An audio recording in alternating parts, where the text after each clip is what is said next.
Right, I think now we're live on Facebook. So welcome to everyone on Facebook too. Welcome to everyone in Zoom and welcome to Teresa, today's speaker. Hi, Teresa. How are Hello. you, Teresa? Lovely to see everyone. It's great to be here. I was watching Anna's chat before on Facebook, and there's lots of people over there as well. So good morning to everyone. Yeah, hi to everyone. Okay, so before we start, I'm just going to very quickly introduce you officially. So this is Teresa Bestwick. She's a teacher and a teacher trainer in from Spain. Whereabouts in Spain are you, Teresa? I'm down in the southwest near Cadiz. Okay. Okay, lovely. Okay, Teresa writes course books for teenagers, and she's also a teacher trainer, and she also writes about teaching teenagers. She blogs about that as well. This is her specialist subject. She's also got a special interest in professional development for teachers. She works with TESOL Spain, which is a teacher association here in Spain, and she also has an online development group for ELT professionals called the TEFL Development Hub. So loads of experience, both with working with teenagers and also with teacher training. So I'm really excited to hear all about this session now, which is all about building rapport in the teenage classroom.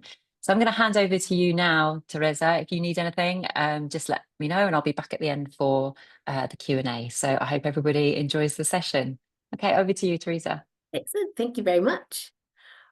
Okay, so I said good morning. Obviously, we've got fabulous folks joining us from all over the world. So whether it's morning, afternoon, evening, thank you very much for coming along today. And thank you, of course, to the British Council for inviting me, and to Joe and Kath and Melissa for moderating. And I know Naomi's over on Facebook as well. So it's wonderful to be here.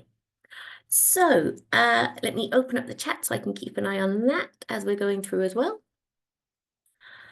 So this is what we're going to be having a look at today, thinking about how we can build rapport and manage stress with our teenagers, looking at some practical ideas for the classroom. I know I'm a huge fan of attending sessions that have practical ideas, so there's lots of takeaways for you today, and then a little bit of a reflection at the end of the session as well.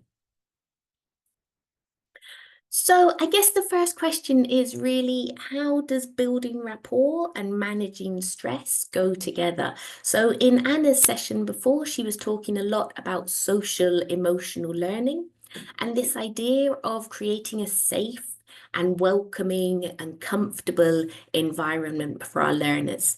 And so I think that's really important, making our learners feel safe in the classroom. And one way that we can do that is through building rapport with them, finding out more about them, finding out more about their interests, just learning about who they are as individuals. And then when our learners feel comfortable and confident in the classroom, it allows them to feel less stressed. Okay, she talked as well about this zone of proximal development and how we often want to be, pushing our learners just outside their comfort zone so that they can learn more. But it's important that we do that in a stress-free environment, lowering their affective filter, making sure that they do feel comfortable and confident and safe within the classroom. So by building rapport, we can also learn more about how our learners are feeling and when they might be feeling stressed and how we can help them manage and cope with that stress. Okay, so an activity that I'm going to start off with, apologies if you've seen me talk before, I quite often start my sessions with this activity.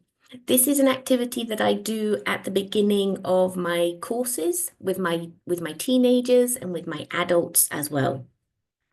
And so to start off with, I draw a picture, a cloud on the board, and I put in all of the people that I am for different people.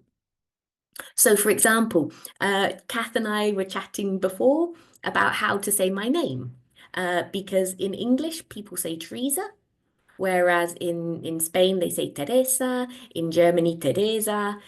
So there's lots of different varieties of accents that you can use to say just Teresa. But also a lot of people call me T, and then people in Spain tend to call me Tere. So, I've already got kind of just within my name, there's 3 different variations coming through. My pronouns are she and her. I've got two sisters, so for them, I'm sis. I'm little sis as well, particularly.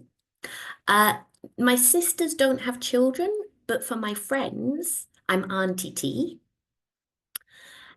And so these were the names that I started off with. I started off just by doing names, but then I thought as well, it's important for our teenagers to think not only who they are in their local community, but who they are for the wider world as well. So when I've been doing this activity this year with my teenagers and my adults, I've also included a couple of other things. So for example, this one is my WhatsApp profile, my WhatsApp bio or whatever it is. So when you add me on Facebook, you see T with a little T-Rex and some pizza and a starry-eyed face, because those three things are very important to me. I love dinosaurs, I love pizza, and I'm generally quite a bouncy, happy person. And then this one, this second one, this is my bio. So the longer text that you see on WhatsApp. So it tells them a little bit more about who I am. And so I thought it was important as well for our teenagers to think about who they are, how they present themselves to the wider world as well. So in my classes, I started off by sharing who I am, and then put the learners into pairs, into small groups, and get them to do the same activity. Okay, get them discussing in pairs, sharing their different names for different people. I'm going around and monitoring and listening, and I can ask follow-up questions as well to learn more about them. And then in feedback as well, after they've told me a couple of their names for different people, I ask them, well, who do you want to be in the classroom? And this is really empowering. So this goes back again to this idea of creating that welcoming environment for our learners. And I had a student this year, his name is Alessandro, and he did who he was for different people. And then he said, but in the class, I'd like to be Bob. And I said, Bob, why Bob? And he told me that the previous year they'd done an activity where they were practicing the exam. They were practicing a speaking exam together. One of them had to take on the role of an examiner and an interlocutor. So he became Bob for that activity. And he just decided that from then on, that was going to be his personality, his persona in the English classroom. So I now have a group of Italian students, one of whom is called Bob. And there was a great question from Noor. Can we do this with students of different ages? I think definitely with teenagers it works. They have a lot of awareness about who they are for different people. With adults, definitely. With younger learners, it might require a little bit more scaffolding. They might not be, you might need to give them more direct questions like, what do your parents call you? What do your caregivers call you? What do your brothers and sisters call you? What do your friends call you?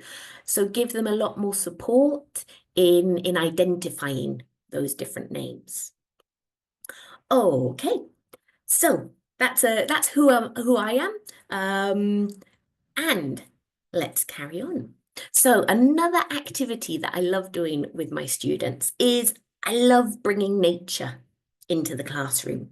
I think nature is one of the wonderful things that we can do to help lower our levels of stress. And you'll see, I'll come back to this later in the session as well. I think nature has a very calming effect. So this activity is very simple to do. Gather together a group of shells, for example, or leaves, or pebbles, or sticks, or even something like buttons or colored crayons, and give them to your students, give them time to kind of feel them. I think this textural quality is really important in this activity as well. And then ask them to reflect. So for example, here You can see I've asked you just to tell me which is your favorite. So in the chat, tell me which is your favorite. A couple of people are saying that they like number 9. Fantastic. Interesting. I wonder, and obviously as well with the students, you could get them thinking about why they like them. So for example, someone here, Hakima, says number 7, when I was a child, I thought I could hear the sound of the sea, which is a lovely idea. And I think this activity as well, particularly when we do it with older teenagers and with adults, it can bring back a lot of these memories as well. So we've had Ikram as well. I like number 11. It would make a nice necklace or bracelet. I like the shape and design. Wonderful. So you can do it very simply, just which is your favorite, and that will obviously stir up a lot of memories and thoughts and emotions. There are lots of other ways that you can do it as well. So for example, you could say, which of these shells reminds you of a family member? Okay. Or which of these shells represents how you feel first thing in the morning? Okay. Obviously, the types of questions we'll ask will vary depending on the level of our students. So which one reminds you of a family member? That would be quite suitable for lower levels.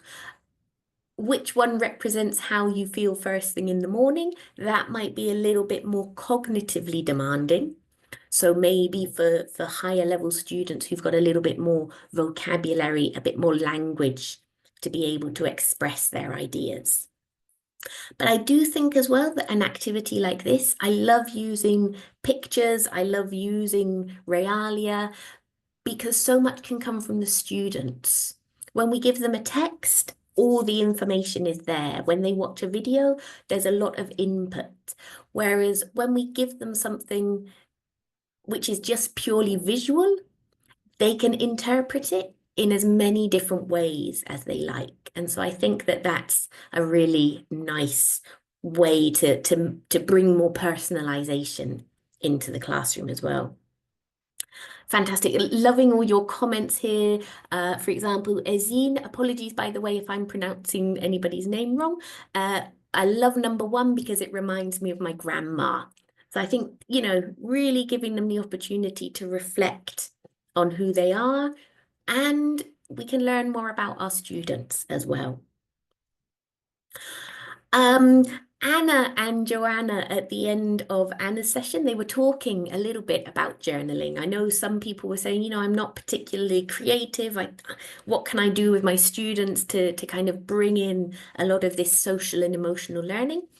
Journaling is a fantastic activity to get our learners engaging with their inner selves. Okay. So I think, and it's something that Joe and Anna mentioned often when we do writing in class, there's a purpose. It's for exam preparation. It's to practice the new vocabulary. It's to practice this structure. And it's not necessarily something that our learners would write in their real lives. It's very abstract, a lot of the writing that we do in our lessons. So I think journaling is a great way to make writing very personal. Okay. Also, journaling gives our learners opportunity for some quiet time in the classroom. We do a lot of communicative activities. We want our learners to be speaking and engaging. But as Anna mentioned in the previous session as well, some of our learners aren't that chatty. Some of them, they want to learn the language, but they're not so interested in all of this communication, talking for an hour's long lesson. So giving them this opportunity for some quiet time is also a nice way to reach more of our learners. And so a couple of things that I would do. First of all, I would get the learners a book. And it doesn't need to be an expensive book. You can quite often, if you ever go to conferences, you can pick up, pick up paper books. You can get them in cheap shops around the town. But I would give it to the students and then ask them to decorate it. Okay, so this, yes, it's a notebook, but it's your notebook and it's a special notebook. Okay, so get them to draw pictures on it or stick stickers on it. And then when it's time to do the journaling moment in the lesson, give them a choice of prompts to choose from. So here are some examples. What's something beautiful you saw today? What made you laugh recently? How did you feel when you woke up this morning? What are you thankful for today? What did you do outside today? And how did the weather make you feel today? So these are all very personal prompts. It's encouraging the learners to reflect, think about their emotions, think about the world around them as well. For example, what are you thankful for? Or what did you do outside? As I said before, nature is very important to me. So I like to include a connection to the outside world. What's something beautiful you saw today? I mean, that could just be a pen. You know, maybe they saw that a friend had a really nice pen, or it could be the sunrise or anything. It's a really nice way for learners to bring their selves into the classes. So I would maybe give them 3 or 4 prompts to choose from. Give them some time to write. And then, as Anna said at the end of her session, it's not about then taking in the journals, correcting them. You didn't use the present perfect here. Take in the journals and respond to their content. Okay, so tell the learners about yourself as well. Oh, you saw a beautiful sunrise. I love watching the sunrise. I think I prefer sunrises more to sunsets. What about you? And then, as Anna said, make a note of any of those typical errors that you see so that you can work on them in a future lesson. Okay. And yep, as Svetlana says, this one, it can work in both the physical and the online class. In the physical classroom, you could give your learners an actual book, whereas in the online classroom, perhaps it could be a Google document would work in that it's collaborative, but it doesn't give them that much opportunity to decorate it. I'm a huge fan of Canva, and that would be a great one to use if you're doing this in the online environment, because students can very easily find pictures and emoji and different things that they want to add in to their text. Okay, so yeah, great idea from Svetlana for both physical and online classes. Okay, so we've done a couple of activities. One more thinking about building rapport is true or false for grammar practice. So have a look at these sentences. First of all, tell me, 1, 2, 3, 4, 5, is each sentence grammatically correct or incorrect? Okay, if you want to type away, and we've had some more suggestions from people. So Asya says Padlet would be a good one for online journaling. And Svetlana says TLD draw. Ooh, I haven't heard of that one, so I'll take a look. Okay. So yes, have a look at these sentences. Each sentence, is it grammatically correct? So, yep, we've got some coming through. Fantastic. So, in the classroom, course books are great. I write course books. So, you know, I know that they are very useful for the classroom, but they are for a very wide audience and they don't always talk to our students individually. And I find particularly with grammar activities that all of the sentences are quite abstract. It's always about a third person. And as much as possible, I like students to interact with the grammar when they're doing it. I like them to personalize it and make it meaningful. So this is an activity that I do with my students. You can do it again with teens, with adults, and probably even with younger learners as well. In this case, obviously today I'm talking to a global audience. I've seen a couple of names that I recognize in the chat, but I've done all of these sentences as I, as first person. Whereas in the classroom, I might put, for example, Blessing is good at sticking to deadlines. Okay, or Svetlana prefers to write her to-do list rather than da da da. Okay, so I would use my students' names.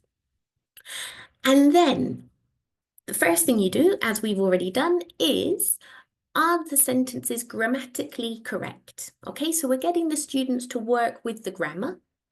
And we're having them identify any errors in the sentences. So first of all, we go around and we correct the sentences. And then the second stage, which is where the personalization comes in, is are these sentences true or false? So for you now, which of these sentences are true or false for you? I'm going to have a sip of water whilst you type away in the chat.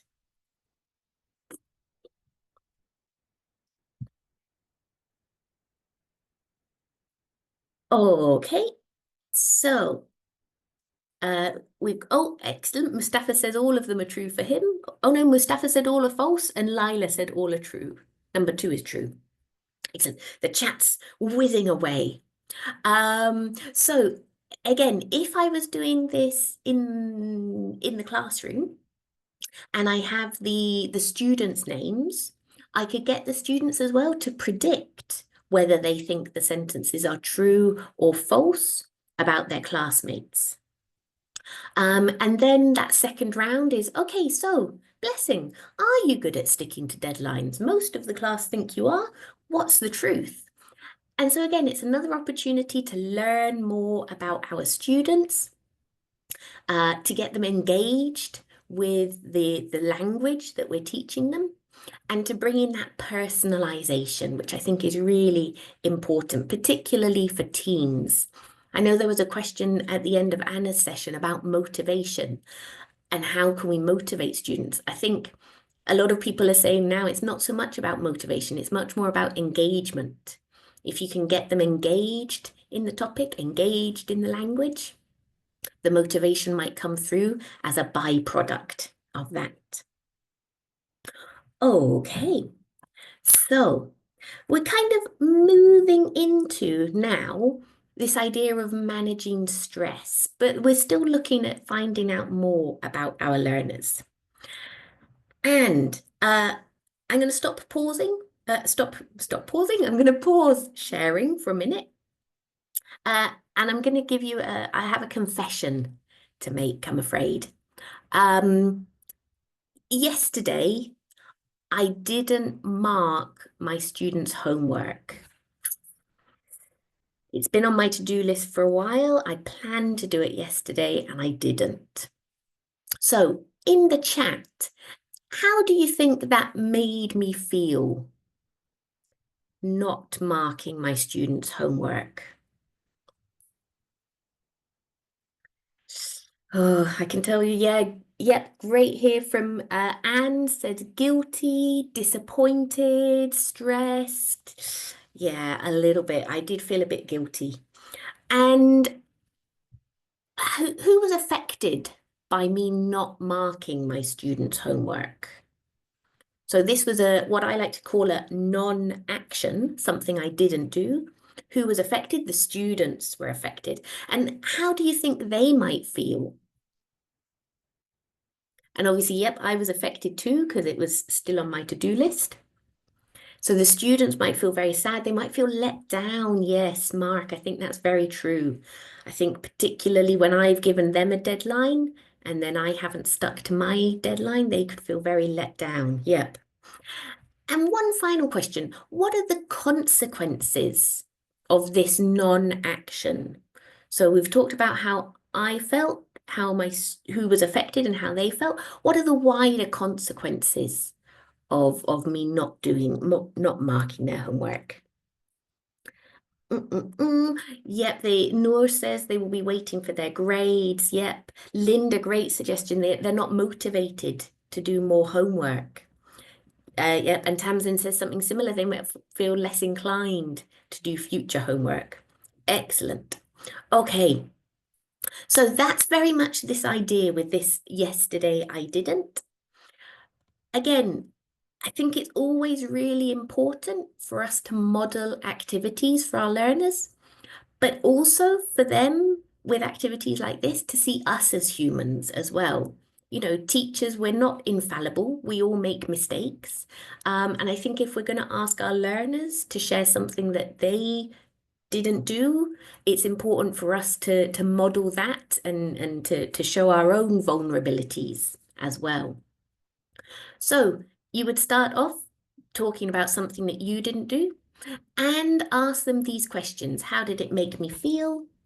Who was affected? How did they feel? And what are the consequences?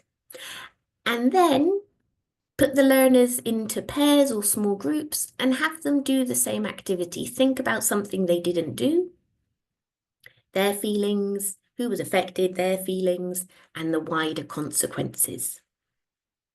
And the thing that I love about this activity is it gets learners reflecting on themselves and also other people. And I think particularly this idea of who was affected and what are the consequences, I think that's really important because these can be little things that don't have serious consequences. For example, I didn't clean my room yesterday. I'm thinking as a teenager now, although I didn't clean my room yesterday either. You know, I might not feel that bad, but actually maybe the fact that my parents had asked me to clean my room and they'd asked me a number of times, and maybe they're feeling a little bit frustrated. Well, the consequences, there's no major serious consequences, but it's just stressing my parents out. So actually, maybe if I just took 10 minutes to tidy my room, they'd feel calmer, they would stop nagging me, and we just have a bit of a more harmonious feeling in the house. Okay. It could also be other things like, well, I didn't do my homework. Well, how did you feel? Maybe as a student, you didn't really care, but who was affected? Well, if your homework was part of a project, maybe the classmates that you were working with, they've now been put out. You know, they were waiting for you to do your part and you haven't done it. So now they're feeling stressed because it's going to take them longer to do the project. What are the consequences? Well, the project might be late to be handed in, or somebody else might have to do your part. So I think this activity as well, it's really good for getting students to take responsibility for their actions. And like I say, get them thinking about the wider world and who might be affected by the things they do and the things they don't do. And this leads on to another activity, the big frog. I can't remember exactly where this came from. It's been attributed to different people, but there's this idea that it's a phrase something like if your job is to eat a frog, get it done first thing, and if you have to eat two frogs, eat the biggest one first. So we can use this concept of the big frog in our classes as well. And the way to do that is get your students to think about all the things they have to do. Not just homework, but break it down. Like I've got science homework, I've got biology homework, I've got to study for a chemistry test, I've got to write a physics paper. Okay, so get them to write down everything that they need to do. And then get them to identify what their big frog is. So the big frog, it could be the most difficult task. It could be the least enjoyable task. It could be the task that's going to take them the most amount of time to complete. So everybody's big frog will be different for different reasons as well. And so then once they've identified their big frog, then you can get them to think about priorities and the order that they're going to do activities. So, for example, in this phrase, it says, you know, if it's your job to eat 2 frogs, eat the biggest one first. So you might say to the students, okay, this is your big frog, do that one first. However, there's also benefits. Oh, I misspelt benefits there, apologies. There's also benefits of doing some of your other tasks, your small frog tasks first. So if you've got this big task that you need to get done, it can often be quite difficult to get started on it. But if you do a couple of your smaller tasks first, you get that kind of dopamine hit. And as Daniela says, you get this sense of accomplishment. So doing a couple of your small frog tasks first, you've ticked things off your to-do list, you've started, you're on a roll, you've achieved something. Okay, and maybe then it's easier to get on to the big frog task. One thing that I make clear to my students when we do this isn't procrastination. Okay, we're talking about prioritizing, and we're talking about purposeful putting off, you could call it. So I'm putting off the big frog task, but it's still on my list and I know when I'm going to achieve it. I know it's a priority, but I know as well that if I do this first, those will take me 5 minutes each. They're done.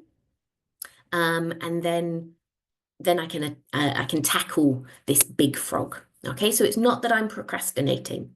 I'm doing other things on my to-do list before I get to the task that I need to do. So I think that's important for them as well to recognize. We're still getting through what we need to do. Okay, so we're moving into thinking about stress now.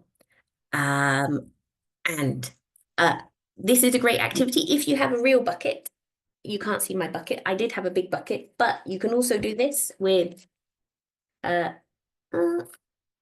paper bucket. So in the classroom, you need a bucket or a visualization of a bucket, and you need some blue paper and some other color paper. And the blue paper becomes drops. Okay, and the drops can be different sizes.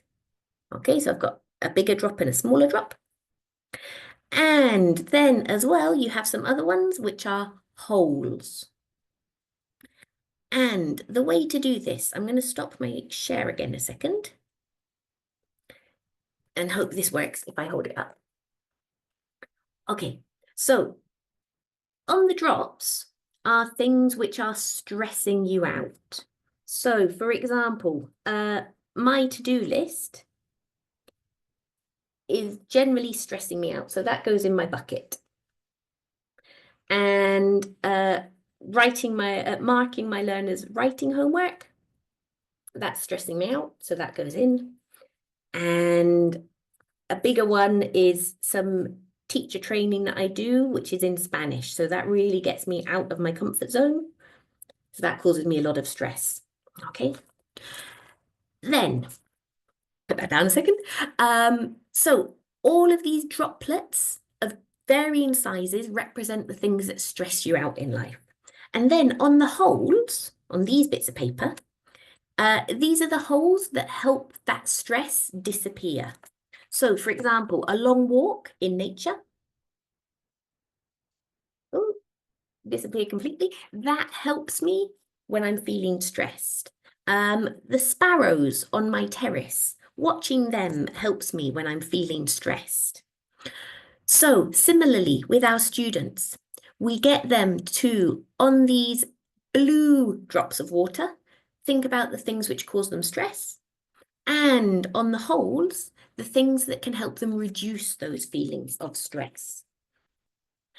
And then they actually do this physically in the classroom. You can have a real bucket or a paper bucket. They drop in all of the things that are causing them stress and stick on the outside the things that help to relieve that stress. And one thing to mention here, I think it's really lovely that the positives are on the outside. So they can look at this bucket and they can look at the things that can help them reduce stress. However, it is really important to remember that all of these stresses that might be hidden inside the bucket, it's really important that we don't forget about them. Our students need to recognize stress. They need to know when they're feeling stressed. They need to know how to deal with stress. It's not that we say, oh, that's stress, that doesn't matter, hide it away. But this idea of helping them recognize how they can reduce feelings of stress is really empowering. Okie dokie, I'm going to whiz through the next activity as I'm getting short on time. Similarly, and Anna mentioned this as well in her session, helping students to understand and notice their big feelings. So talking to them about what they can do when they're feeling these different emotions and how these different emotions manifest as well. What does stress look like for them? What does it feel like? How does it affect them physically? Similarly with tiredness, what does that look like? How does it affect them?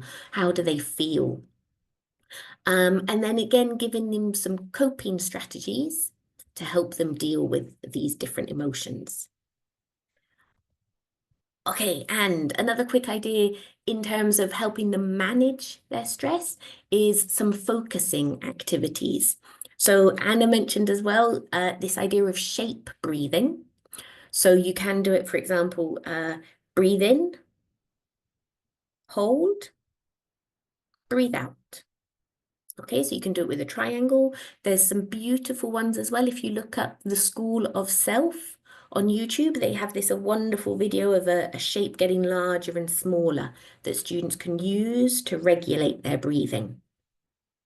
Another couple of things that you can do when you're feeling overwhelmed, and this is something you can teach your students as a coping strategy that they can use in the future, thinking about 3 things you can see around you, 2 things you can touch, and 1 thing you can hear.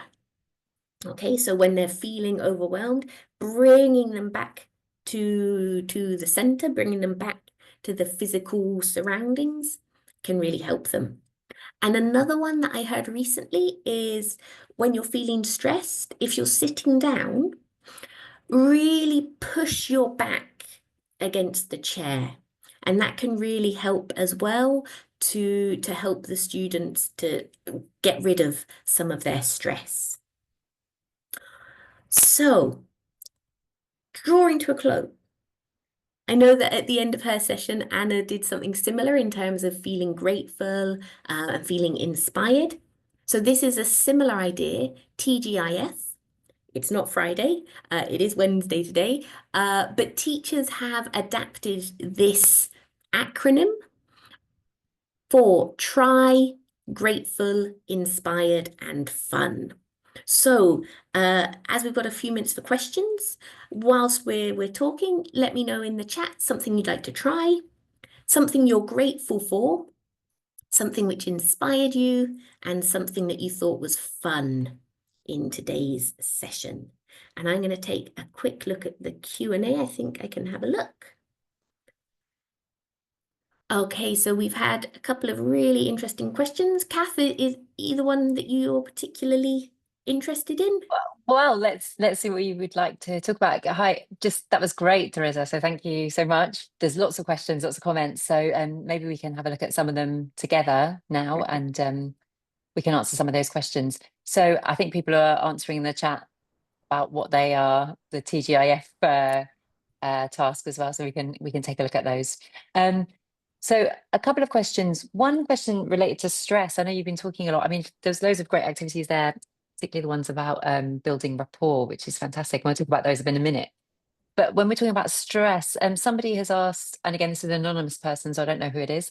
When my students see and read a difficult text, they feel very stressed. So I guess they're thinking about something they find linguistically difficult.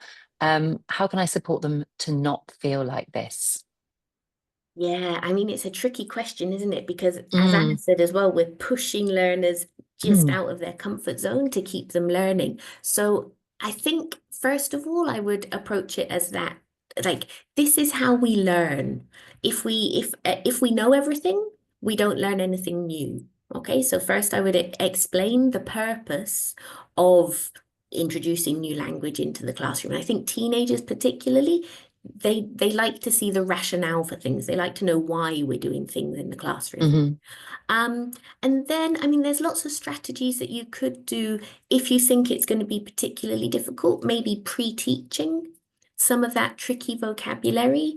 I know obviously when you're doing exam classes, you want to keep it as real to the exam conditions as possible, but actually supporting our students with some pre-teaching can be really motivating for them. And a nice way that you could do that is take some of the vocabulary from the text, some that you think will be new and some that you think they will be familiar with. Put it all on the Mm. board and say, okay, which of these do you know and which are new? Because as well Mm. as students see that they know some of the language, then Yeah. they're less worried about those 2, 3 words that are unfamiliar, I think, as well. Give them, Yeah. start from a place of confidence rather than this Yeah, that's new. yeah, that's really nice. I think it was also as well just highlighting that they don't have to understand everything, and that getting getting students to talk about what they don't understand is also really useful, I Yeah, think, and makes them yeah. feel more confident. Yeah, that's great. I'm just looking in the chat. Lots of people are asking, answering your questions, and they're sort of saying, for example, we've got I'd like to try the stress bucket activity with my teenagers. Ezine has said, I'm going to try dropping my stress in a bucket. I think I might be doing that as well later today.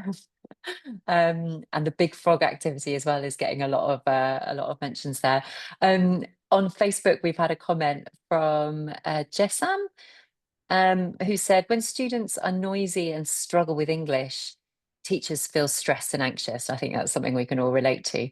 Um, and they're saying, do you think the big frog or the stress bucket activity will quiet them and help them to actively engage in the class? So I guess they're thinking about sort of very noisy, perhaps disruptive teenage Mm, classes. Do you think these mm. activities would help?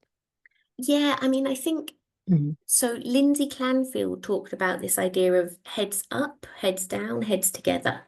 So, Mm, heads up is when they're focused on the teacher, heads together when they're talking to each other, and heads down when they're doing something themselves. And I mm, think often we do a lot of the heads up, a lot of the heads together. We need to mm, do more of this heads down. Um, because students do need that time just to be quiet and to think. Um, and if your students are particularly noisy, perhaps playing some background music might also help. Um, if you're the sort of teacher that uses behavioral systems as well, awarding points, right? We're going to have 5 minutes of mhm. quiet. Let's see, who reckons they can reach 5 minutes of quiet? Students often quite like teens like that idea of challenging themselves as well. So Mm. then if you have a point system, then awarding points at the end of those 5 minutes. Yeah. Yeah, I think that's a really good point. The heads down. I think as teachers, we're kind of scared of silence sometimes, aren't we? We kind of feel like somebody has to be speaking or somebody has to be doing something. But I think you're right that that kind of time can be really good time to reflect and time to kind of think about things, and just to be quiet is great. Mhm. Um, Somebody here is asking a question about larger groups. So I think referring to the activities, they're saying, is it possible in a large class of 40 to 50 students? I guess particularly for sort of, getting to know your students well is more challenging when you have a very large class. Do you have any Yeah. ideas about that? It is true. So I think that's why activities like the Who Am I when you're working with a large class are really important. Mm, So they get to know each other as well. I'm always mhm, amazed how mm, students are unfamiliar with the names of their classmates by the end of the year. yeah, yeah. Um, so yeah, getting them to get to know each other a little bit more. And then other things that you can do to help you remember individuals. A wonderful idea that I saw a few years ago was each student also chooses an adjective that Mm, represents them that starts with the same letter as their name. So something yeah, like terrific T for terrific Teresa, or creative Kath. But yeah. the fact that it comes from the students as well. So rather than us imposing, well, this is going to be the adjective that I use to describe you, Brainstorm lots of adjectives, great for Mm. vocabulary as Yeah, well. yeah, yeah. Yeah, Yeah. that's one that I do a lot actually with my classes at the beginning because I think it's a nice way to get them as well. You can learn something about them depending on how they describe themselves. So that's a Yeah, great one. Yeah. I think you're definitely. right with a big group, it doesn't mean that you shouldn't get to know them or that they shouldn't know each other. And I think it's the point you make about sometimes students not knowing the names of all their classmates. Obviously in a bigger class it is more challenging and complicated, but certainly in smaller Mhm. classes, they should do that. I really love that activity, the who am I activity, and that question you asked, who do you want to be in the classroom? That's a lovely question. I was just wondering what kind of responses have you had to that when you've asked that question? Well, I mean, certainly the most surprising one was Bob. Um, Yeah. Yeah. but I mean, because the reason that it came about was teaching here in Spain. You get a lot of Juan Francisco, Juan Manuel, Juan Carlos, and Hmm. then it's like, well, are you Juan? Are you Carlos? Yeah. Are you Juancar? Uh, are you Pepe? Or, and Yeah. sometimes Yeah. they Yeah. use their surnames to talk to each other. I noticed that when I first arrived, a lot of the boys particularly would refer to each other by their surnames rather than their first names. Right. So it was really just about that, like my familiarity with what they might be called after a few years in Spain. If I saw a Francisco Javier, it was like, okay, Fran, Francisco, Paco, Javier, Francisco Right. Javier. Right. And it was just like, take the guesswork out. Who are you? What do you want to be called in the English classroom? Oh, but I did have another one that was lovely. And this was a young learner.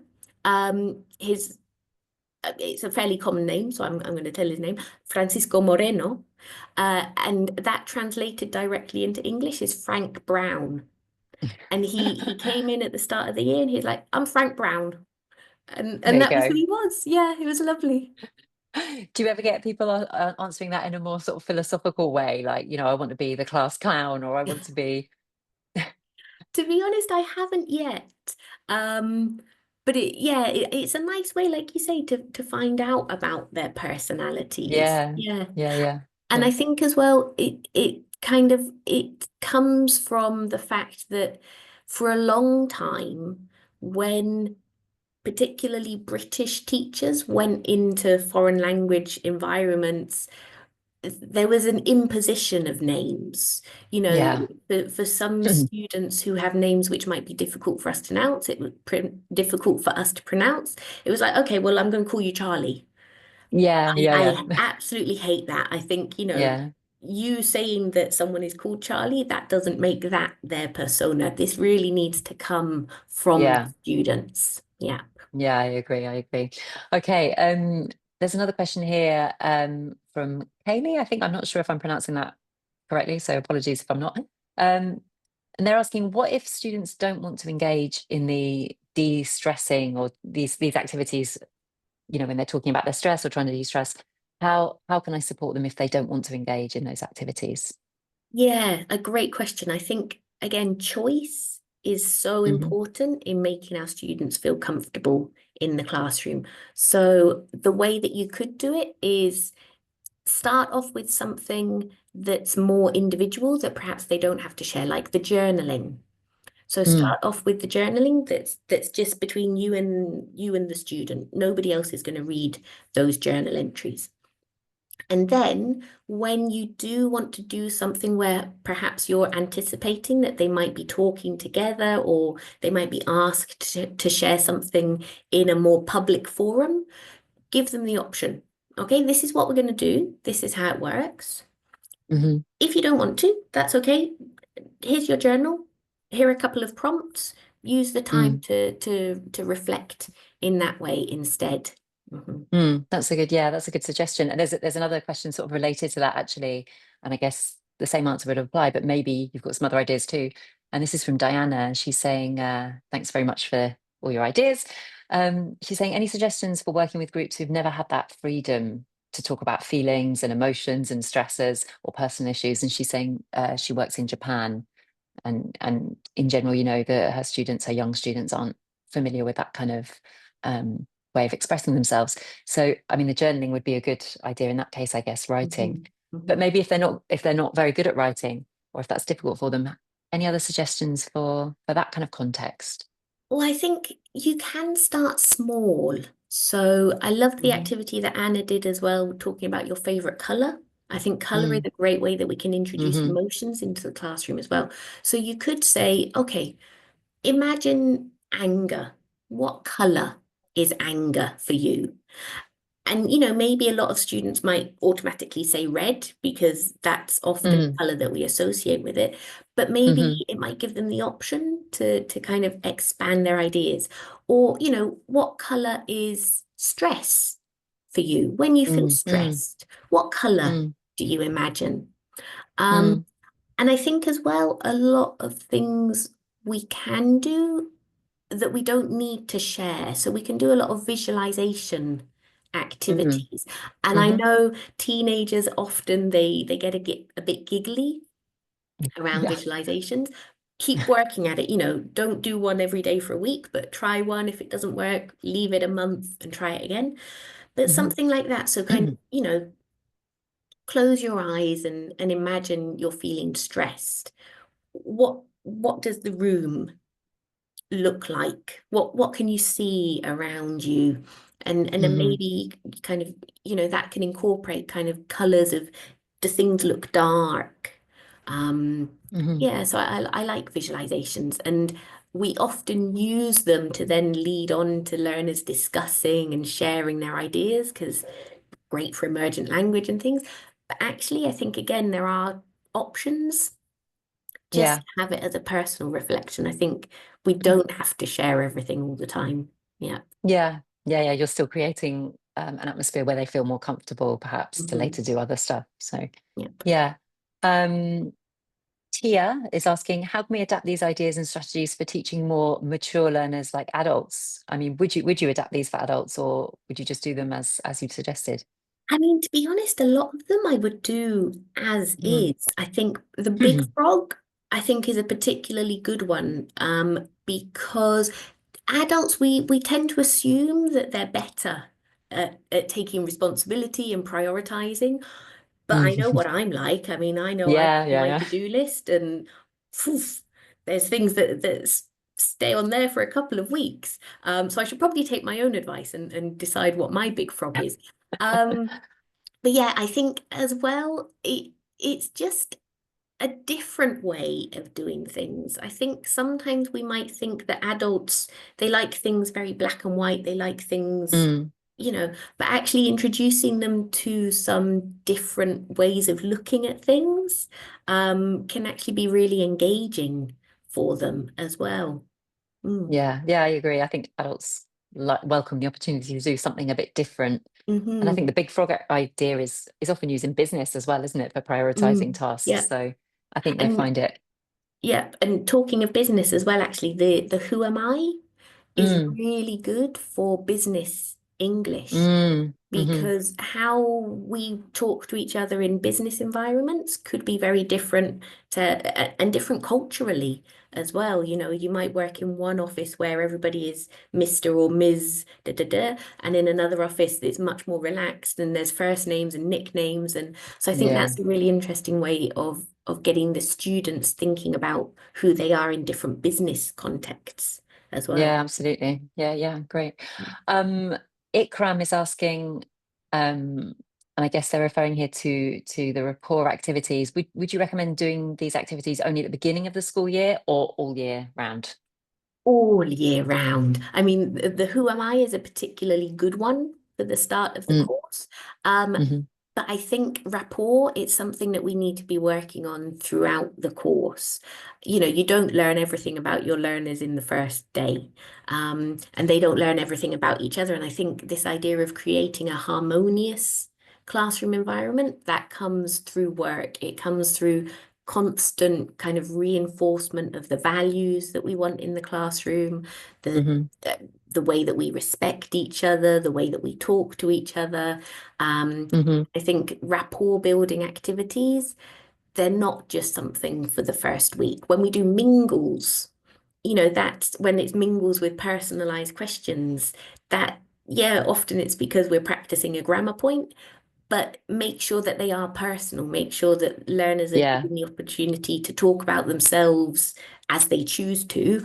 And it's not yeah, just, an abstract third person in the yeah. in the activity. I think they were talking in the previous session as well about when you're giving feedback on those activities, that we're not just focusing on the language, we're actually listening to the content of what they've said, not the idea that someone tells you something really interesting and you just kind of correct their grammar as a Yeah. response, How it's kind of simple? yeah. So I Yeah, think that's definitely. really important. Yeah. Another question about adapting these ideas. They're saying, this is again from an anonymous person. Can I use these strategies in my kindergarten class? So with Ooh, sort of very young learners. It's a good question. good idea. I would say some of them. Hopefully, our young learners aren't feeling too much stress, our very young learners. So Mhm. maybe something like the stress bucket, the big frog, probably not so much. Mm, Um, who am I? As I said before, very structured questions. What does yeah. mummy call you? What does daddy call you? What does Auntie T call you? And things Yeah. like that. Um, journaling, probably not, but pictures.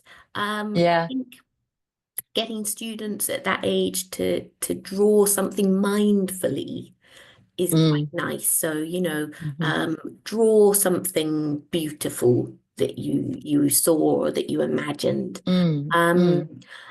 I would say as well, perhaps with kindergartners, there might be a lot of L1 support as Yeah. well. Yeah. Um, but one thing that I do love that we can do with very young learners, which is less common with teens and adults, is a lot of facial expressions. So like show me your Mm, angry face. "Arr," yeah. and like Yeah. stomp on the ground. I think that physical expression of different emotions is really useful with Yeah. That's with really young nice. learners. Yeah. Yeah, definitely. Mm. Definitely. Okay, well, Teresa, we are actually out of time now. We had loads more questions. It was a great session, and thank you for all your ideas. It was really fantastic. Thanks to everybody for all your participation and everybody who's behind the scenes on Facebook, and for Melissa, who's moderating here as well.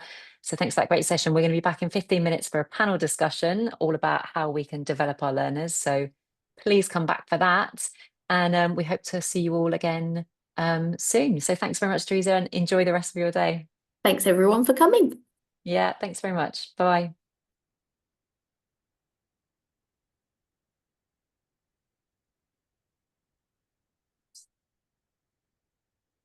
I'm just trying to stop the session. There it is.